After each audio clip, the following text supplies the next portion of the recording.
Assalamualaikum, hai sahabat pelajar, jumpa lagi dengan saya Ibu Tita Puspasari pada pelajaran kimia. Pada hari ini materi yang akan kita pelajari mengenai berbagai macam perubahan yang terjadi di alam semesta atau sering yang disebut dengan istilah perubahan materi. Nah, pada pertemuan kali ini ada tujuan pembelajaran yang harus kita dapatkan ketika dalam pembelajaran.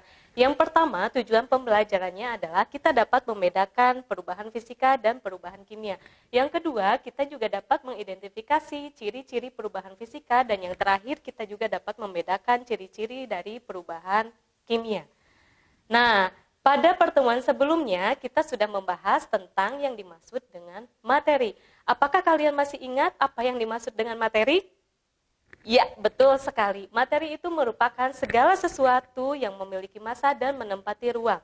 Sebagai contoh, Ibu di sini akan menampilkan 3 macam contoh materi yang ada di alam sekitar kita.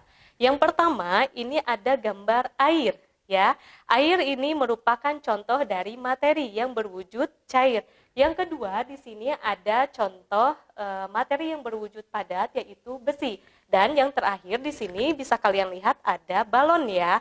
Balon ini kenapa bisa mengembang? Karena di sini diisi oleh yang namanya gas. Gas ini juga merupakan contoh dari materi yang berwujud gas.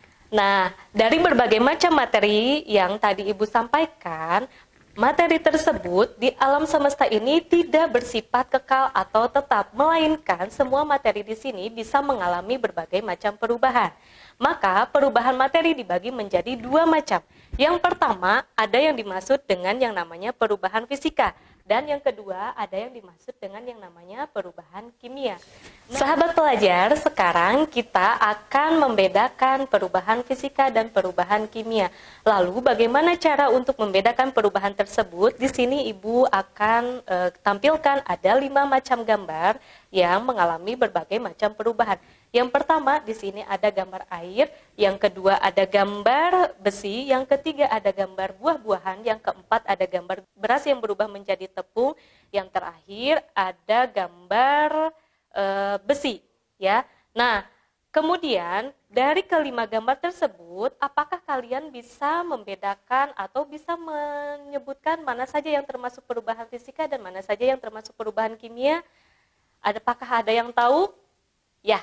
Caranya untuk membedakan perubahan tersebut bisa kita bedakan dengan cara mengamati ciri-ciri dari perubahan tersebut dengan melalui praktikum. Oke, sahabat pelajar, untuk kali ini ada 5 macam percobaan yang akan kita lakukan. Yang pertama ini adalah percobaannya lilin dipanaskan. Untuk alat dan bahan yang harus kita siapkan diantaranya adalah 2 buah lilin, 1 talenan, 1 buah pisau atau cutter untuk pemotong, 2 buah sendok logam, dan 1 buah korek api gas. Kemudian langkah pertama yang harus kita lakukan adalah kita potong-potong lilin yang tanpa sumbu menjadi bagian yang lebih kecil. Kita potong-potong dulu lilinnya dengan menggunakan pisau atau cutter yang sudah disediakan. Nah, kita potong lilinnya menjadi beberapa bagian yang lebih kecil, seperti ini. Nah, di sini Ibu sengaja memakai sarung tangan ya. Kenapa, sahabat pelajar? Karena di sini kita akan berkaitan dengan yang namanya pembakaran ya. Jadi harus ada safety. Safety-nya salah satunya adalah menggunakan sarung tangan. Tuh. Nah, kemudian setelah lilin berubah menjadi bagian yang lebih kecil, lalu langkah selanjutnya adalah lilin tersebut akan kita simpan di atas logam. Nah, caranya seperti ini, tinggal kita simpan saja di atas sendok logam, kemudian kita panaskan di atas lilin. Nah, kira-kira apa yang akan terjadi? Bisakah kalian memprediksikan perubahan yang terjadi ini merupakan perubahan fisika atau perubahan kimia? Kita panaskan dulu atau kita nyalakan dulu lilinnya.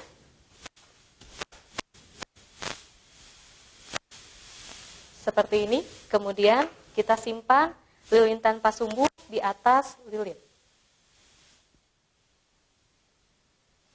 Nah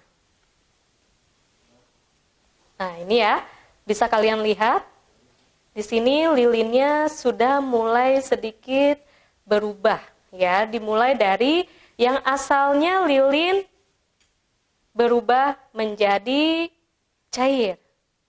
Ya, tuh. Kita tunggu dulu sampai semuanya berubah.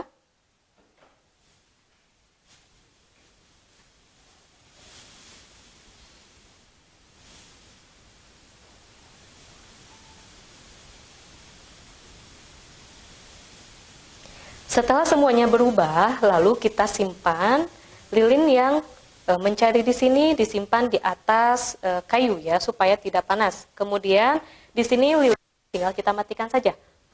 Nah, setelah kita simpan beberapa saat, maka lilin yang tadinya mencair akan berubah menjadi padat kembali. Nah, berarti dapat kita simpulkan bahwa pada percobaan ini penjelasannya adalah ada beberapa macam perubahan. Yang pertama, ada perubahan bentuk atau perubahan ukuran. Yang mana perubahan bentuk atau perubahan ukuran itu adalah di mana lilin yang tadi asalnya bentuknya seperti ini kita potong-potong menjadi bagian yang lebih kecil, itu adalah perubahan yang pertama. Yang kedua, nah tadi ketika kita panaskan lilinnya berubah menjadi cairan atau berubah wujud dari yang asalnya padat menjadi cair atau yang sering kita sebut dengan istilah mencair. Kemudian ketika lilin tersebut kita simpan beberapa saat, maka lilin tersebut akan berubah kembali menjadi padat atau disebut dengan istilah membeku. Lalu perubahan apa kira-kira? Nah, betul sekali, perubahan ini termasuk perubahan fisika. Kenapa? Karena tidak menghasilkan zat baru. Zat yang dihasilkan dari perubahan di sini tetap zatnya berupa lilin, hanya ada perubahan wujud dan perubahan bentuk saja. Sekian untuk percobaan yang pertama, lalu kita lanjut ke percobaan yang kedua. Baiklah sahabat pelajar, untuk percobaan yang kedua kali ini kita akan mencoba membuat ular hitam api. Kenapa disebut ular hitam api? Karena kita akan membuat ular hitam yang keluar dari kobaran api. Bisa tidak ya? Oh, tentu bisa. Kenapa bisa? Karena kita akan membuat percobaan tersebut dengan menggunakan bahan-bahan yang ada di sekitar kita. Tapi yang harus diingat adalah harus dengan pengawasan orang tua, karena di sini kita membutuhkan api dan bahan bakar ya. Sebelum ke sana, Ibu akan menjelaskan dulu alat dan bahan yang harus disiapkan. Yang pertama di sini bahan-bahannya adalah 1 sendok makan soda kue, 4 sendok gula pasir, kemudian ada 1 lilin, ya, ada pasir, dan di sini bahan bakarnya yang dipergunakan adalah spiritus. Kalau tidak ada spiritus, kalian boleh menggunakan etanol, ya. Kemudian alat-alatnya ada 1 buah tatakan ya, di sini tatakannya terbuat dari logam, boleh kalian menggunakan apa saja, intinya yang tahan terhadap api. Kemudian ada 1 buah sendok logam, kemudian ada spatula, ada pipet tetes, corong, dan korek api gas. Nah, langkah pertama yang harus dilakukan adalah kita campurkan soda kue dengan 4 sendok gula pasir. Kita campurkan dulu ya. 4 sendok. Jadi perbandingannya harus diingat 4 sendok gula pasir ya. Tidak boleh lebih atau tidak boleh kurang. Sini 4 sendok. Ini sudah ditakar ya. Ini semuanya adalah 4 sendok. Bisa kita tuangkan kembali di sini. Kemudian ini 1 sendok soda kue. Tidak boleh dibalik. Kita campurkan ke sini. Tuh, seperti ini.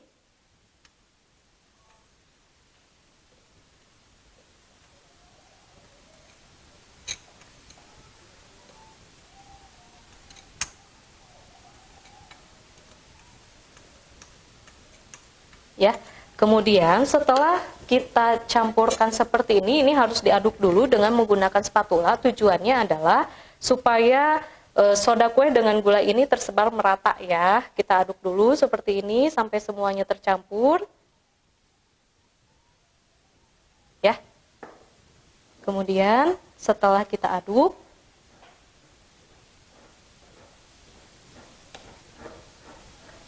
sampai tercampur semuanya.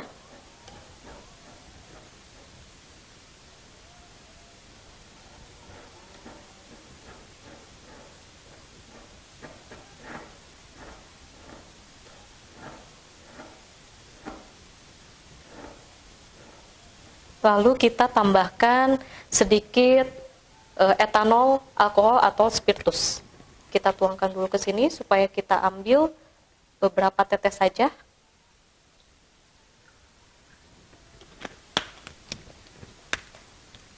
Dengan menggunakan pipet tetes. Kita teteskan spiritusnya ke dalam campuran soda kue dengan gula.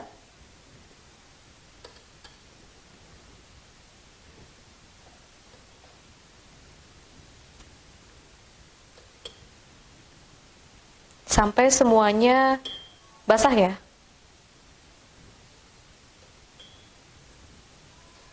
Nah, kalau sudah, kemudian kita aduk kembali campuran gula dengan soda kuenya.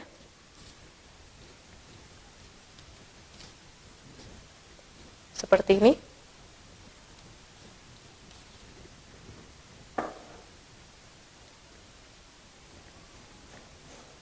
Kalau sudah, lalu langkah selanjutnya adalah kita siapkan untuk memanaskan soda kue dengan gula dengan menggunakan pasir. Pasirnya kita tuangkan di atas tatakan logam atau boleh apapun, tapi harus tahan panas ya. Kemudian kita ratakan dulu pasirnya.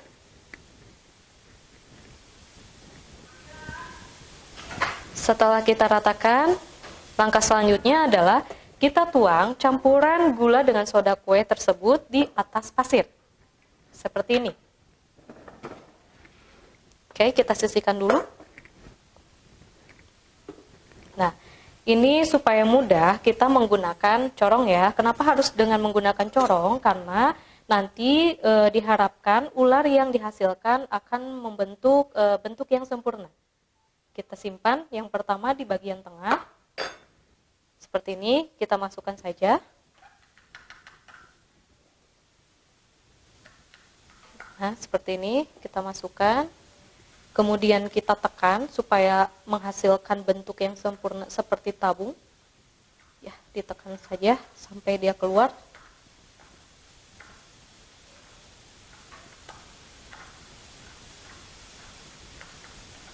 Atau dibuat seperti gundukan saja. Kalau tidak ada corong ya, boleh dibuat seperti gundukan. Nih. Kalau dikira-kira campuran soda kue dengan gula pasirnya kurang bahan bakar etanol atau spiritus, boleh kita tambahkan lagi saja ke sini ya, di atas corong supaya mudah. Tuh.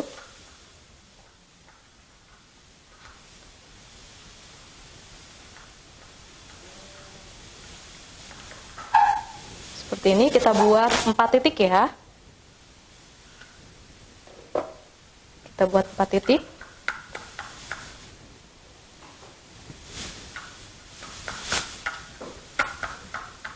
Lalu kita tambahkan lagi spiritusnya ke sini. Karena tadi pencampurannya kurang. Nah, tinggal ditekan-tekan saja seperti ini. Oke. Baru 3, kita buat 4 ya ularnya.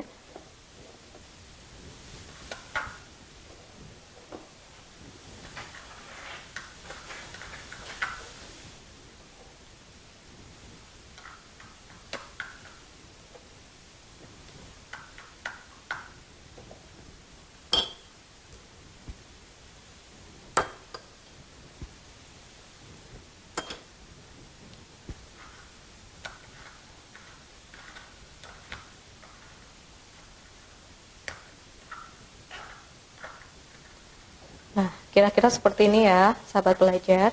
Kemudian, langkah selanjutnya adalah supaya campuran dari soda kue dengan gula tersebut bisa terbakar dengan sempurna, kita teteskan beberapa spiritus atau etanol di atas pasir. Seperti ini. Harus merata.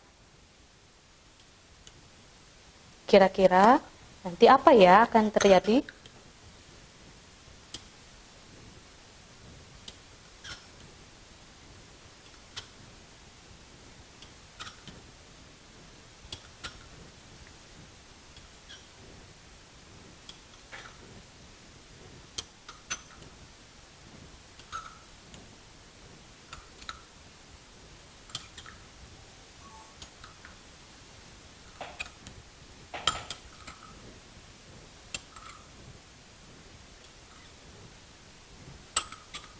Nah, kalau sudah seperti ini, langsung kita bakar saja ya. Ini adalah bagian yang paling kalian tunggu-tunggu ya. Kita bakar.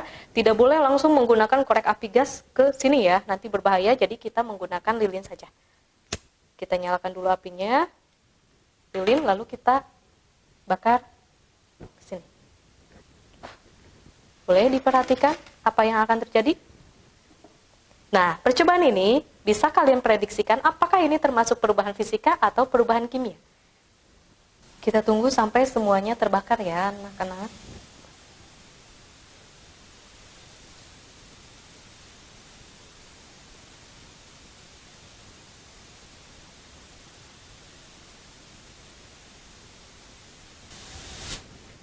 Nah, ini semuanya sudah terbakar sempurna, ya. Wow, bagus sekali ya, sahabat pelajar. Kita lihat di sini kalian melihat ada ular hitam yang muncul dari api. Kenapa bisa seperti itu? Dan apakah kalian bisa membedakan atau bisa menyebutkan apakah ini perubahan fisika atau perubahan kimia? Oke, tepat sekali. Mari kita lihat dari berbagai macam perubahan yang terjadi. Di sini kita bisa lihat tadi gula dan soda kue berwarna putih. Kemudian setelah dibakar di sini berubah warna menjadi hitam. Ya. Lalu yang hitam ini apa? Apakah tak ada yang tahu sahabat pelajar?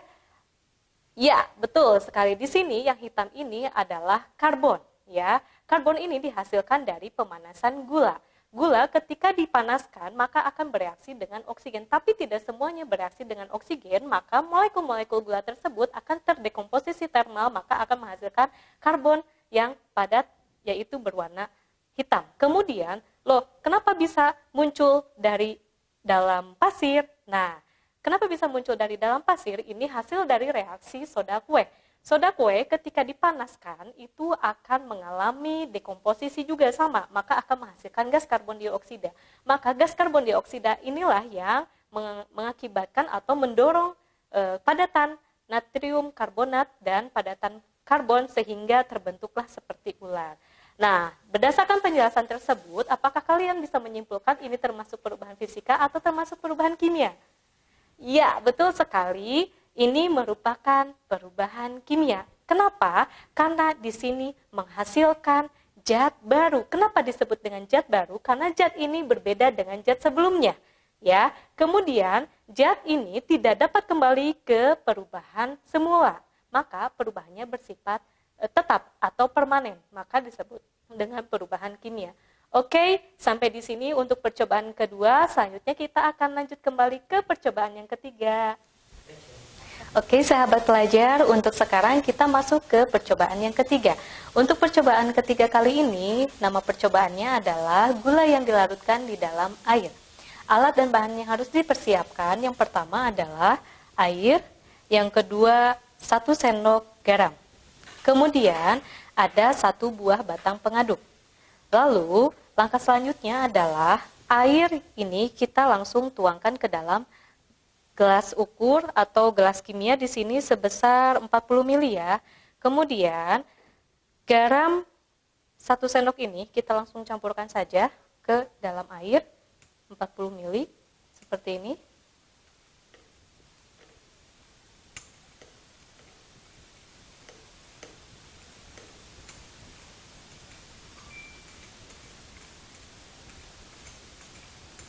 Langkah selanjutnya adalah tinggal kita aduk saja ya, seperti kalian membuat teh manis di rumah ya. Nah, kira-kira apa yang akan terjadi pada garam yang dicampur dengan air? Apakah termasuk perubahan fisika atau termasuk perubahan kimia? Mari kita simak. Kita aduk saja seperti ini.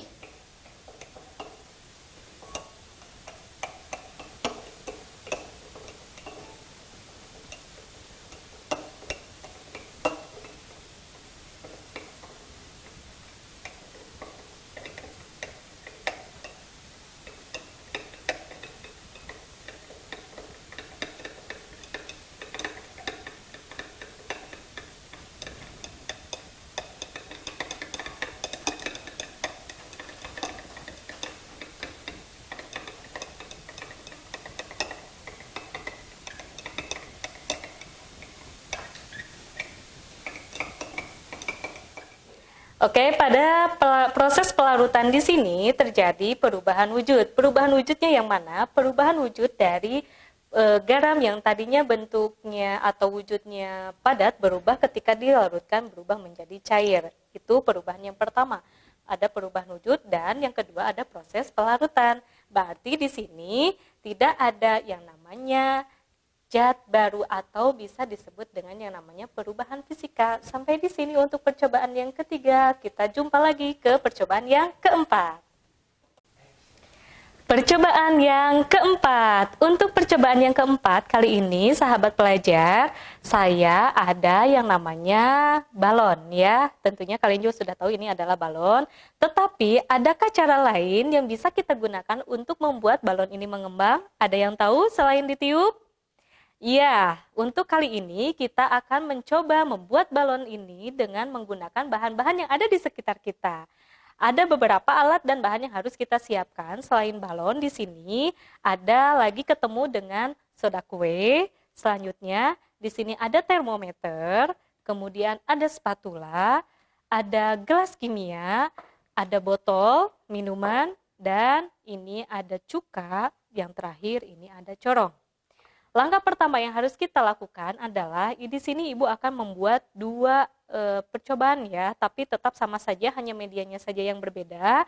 Di sini yang pertama akan ibu gunakan gelas kimia dan yang satunya lagi ibu akan menggunakan botol ya. Nah, lalu bagaimana aplikasinya? Aplikasinya adalah kita hanya tinggal memasukkan cuka ke dalam kedua buah benda tersebut. Yang pertama kita masukkan dulu ke dalam gelas kimia. Kita kira-kira sebesar 20 mili. Ya, di sini sudah ada ukurannya. Kita masukkan saja cuka sebanyak 20 mili. Kemudian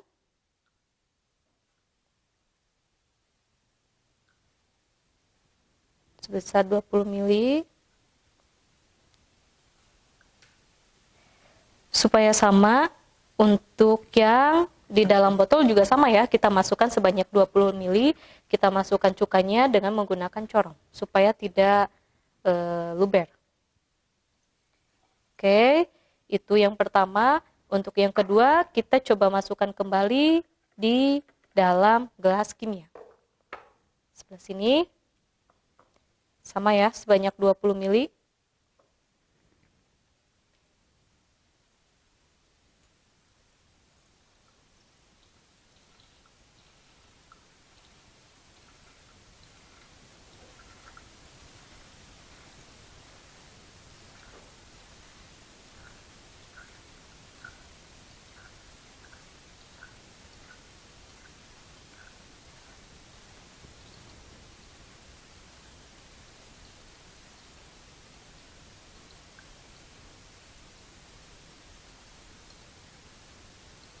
Nah, kalau sudah, lalu tinggal kita masukkan soda kue, ya.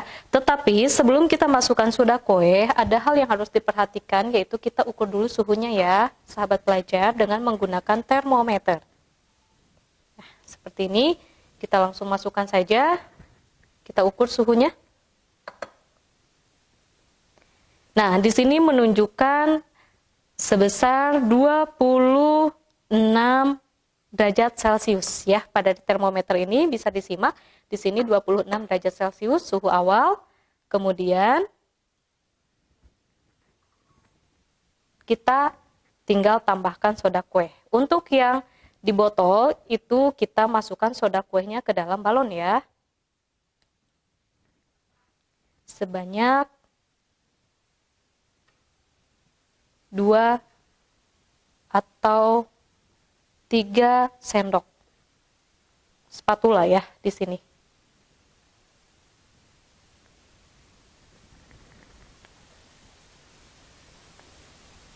Kemudian kita lihat apa yang terjadi.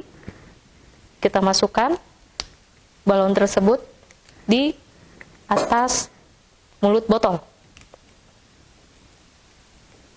Seperti ini.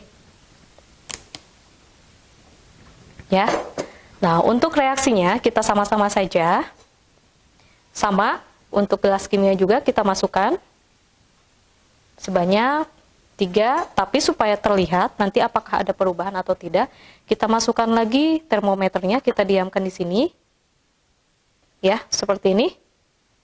Kemudian kita coba dulu yang pertama ini untuk balonnya. Nah, kita amati ya.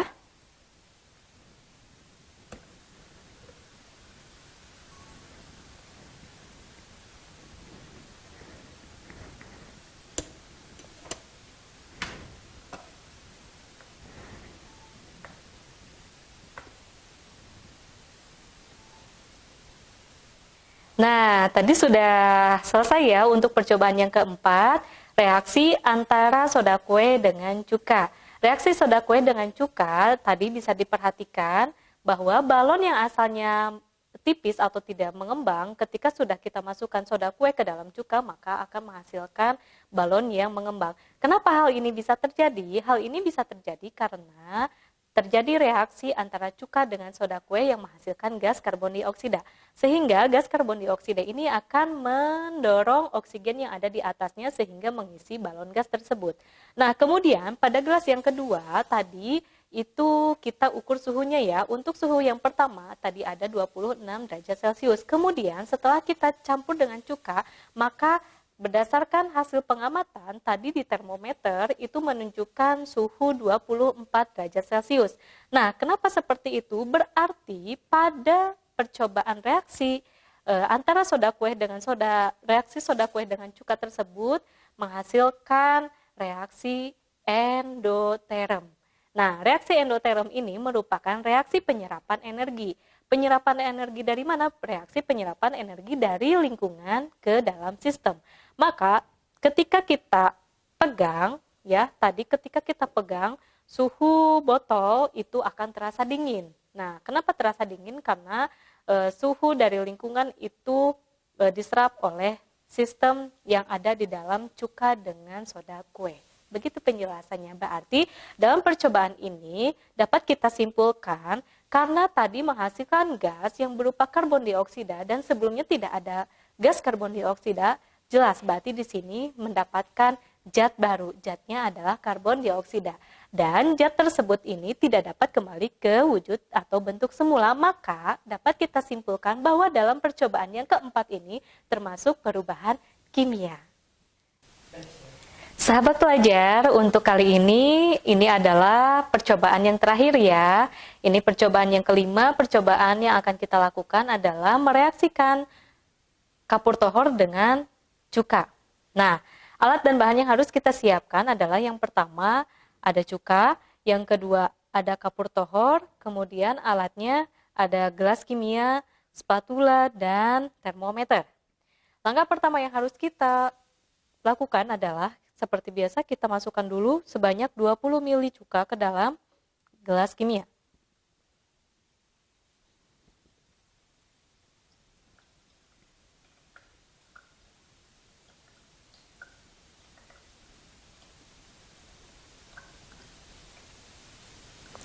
Kemudian setelah kita tuangkan cuka ke dalam gelas kimia sebanyak 20 ml, kita campurkan kapur tohor ke dalam larutan cuka. Tapi sebelum itu kita atur dulu suhunya ya. Kita ukur suhunya.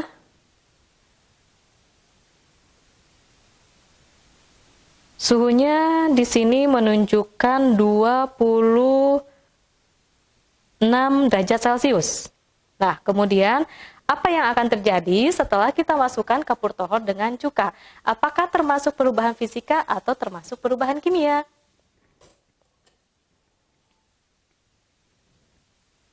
Kita masukkan saja.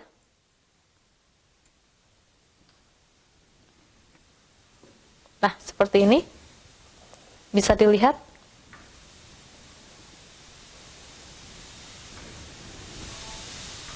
Kemudian sambil kita ukur suhunya.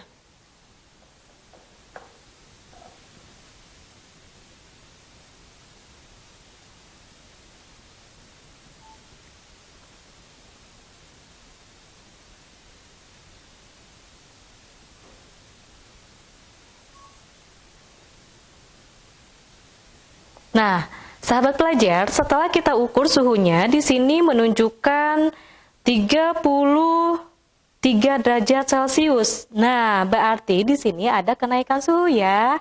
Lalu, selain ada kenaikan suhu, apalagi perubahan yang terjadi, kalau kita perhatikan pada gelas kimia di sini menghasilkan gas, ya. Nah, gas yang dihasilkannya berupa gas karbon dioksida. Kemudian, kalau kita pegang di bawah gelas ini akan terasa panas, ya, seperti apa yang telah kita ukur suhunya tadi berubah menjadi 33 derajat Celcius. Berarti untuk percobaan kali ini pada reaksi soda kue dengan cuka ini menunjukkan terjadinya atau terbentuknya zat baru. Zat yang dihasilkannya yaitu berupa gas, ya. Dan kemudian di sini ada perubahan suhu. Perubahan suhu juga merupakan reaksi eksoterm kalau di sini ya. Kenapa reaksi eksoterm? Karena di sini ada pelepasan energi dari sistem ke lingkungan, ya. Nah, maka suhu di sistem itu akan bertambah karena suhu di lingkungan itu akan bertambah karena sistem melepaskan energi, maka di sini gelasnya berasa panas seperti itu.